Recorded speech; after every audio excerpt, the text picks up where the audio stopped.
gaano kahirap ang aming mga trabaho. Sobrang hirap. Walang kasing labo ang aming mga pangarap.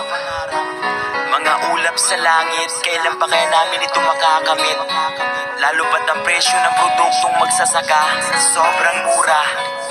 Di na sapat para bumuhay pa ng isang pamilya. Di ba alam, hirap na pinagdaanan. Presyo, tingnan nyo,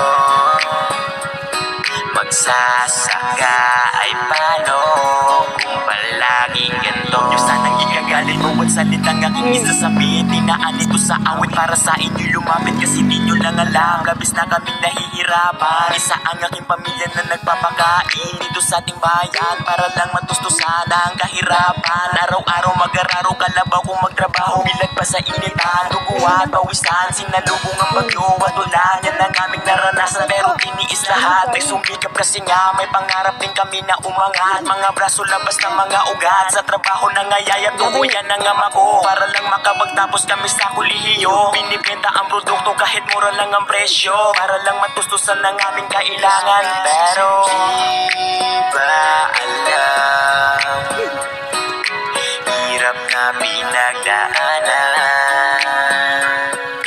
Presyo, tingnan nyo,